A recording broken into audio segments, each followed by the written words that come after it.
રાજકોટ સિવિલમાં દવાઓની અછતનો મામલે અમદાવાદ ખાતે ગુજરાત પ્રદેશ કોંગ્રેસ સમિતિના મુખ્ય પ્રવક્તા ડોક્ટર મનીષ દોશીની પ્રતિક્રિયા આપી હતી। ડોક્ટર જે.કે. નથવાણીએ સ્વીકાર્યું, જુદી જુદી 714 દવાઓ સિવિલમાં ઉપલબ્ધ નથી।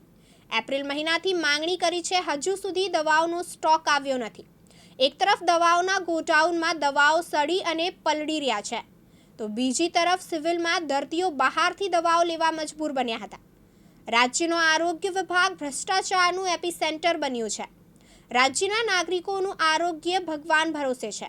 બીજેપી સરકાર પોતાના મળતિયાના આરોગ્યની ચિંતા કરી રહી છે। 5 મહિનાથી દવા ઉપલબ્ધ કરવામાં ભાજપ સરકાર નિષ્ફળ નીવડી છે, તેમ કોંગ્રેસ સમિતિના મુખ્ય પ્રવક્તા ડોક્ટર મનીષ દોશીએ કહ્યું હતું। ગુજરાતની અંદર સરકારી હોસ્પિટલ, ખાસ કરીને સિવિલ હોસ્પિટલોમાં જરૂરિયાત મુજબની દવાઓનો જથ્થો 4-5 મહિનાથી ઉપલબ્ધ નથી। રાજકોટ સિવિલ હોસ્પિટલની અંદર ત્યાંના સુપ્રિન્ટેન્ડન્ટે ખુદ કબૂલ્યું કે 474 જેટલી દવાઓનો 5 મહિના કરતાં વધુ સમયથી, એટલે કે એપ્રિલ મહિનાથી પુરવઠો ઉપલબ્ધ થાય, દવાઓ જરૂરિયાત મુજબ દર્દી માટે જરૂરી છે એવી ઉપલબ્ધ થાય, એ માટે લેખિતમાં આપ્યું।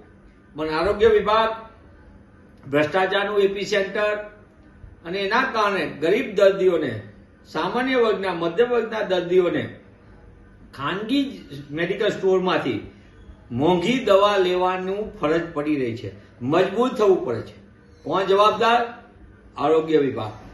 જે આરોગ્ય વિભાગ વારંવાર એના કારનામાં કાંડ ગેરજવાબદારી માટે તો પંકાયેલું છે, પણ હવે પાયાની દવાઓ ઉપલબ્ધ કરાવવામાં પણ નાકામ હોય, અથવા તો જાણી જોઈને ખાનગી દવાના વિક્રેતાઓને કમાવી આપવાનો ખેલ પાડતી હોય, તે રીતેનો આખું સુનિયોજિત ચાલે છે। મારી કોંગ્રેસ પક્ષ તરીકે માંગ છે કે રાજ્ય સરકાર પોતાના મળતિયાઓની, ચૂંટણી ફંડ મેનેજરોની સ્વાસ્થ્યની સુરક્ષા માટે, એમના આરોગ્ય માટે બહુ ચિંતિત હોય છે, પણ ગુજરાતના 6 કરોડ નાગરિકોના, સામાન્ય લોકોના, ગરીબ લોકોના આરોગ્ય માટે ચિંતા કરતી નથી, એવો મારો સ્પષ્ટ આરોપ છે।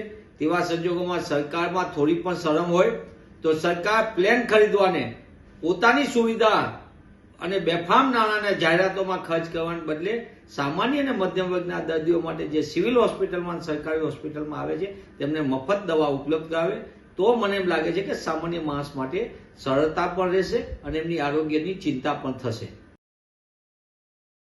ચિરાગ સોની, દિવ્યાંગ ન્યૂઝ, અમદાવાદ।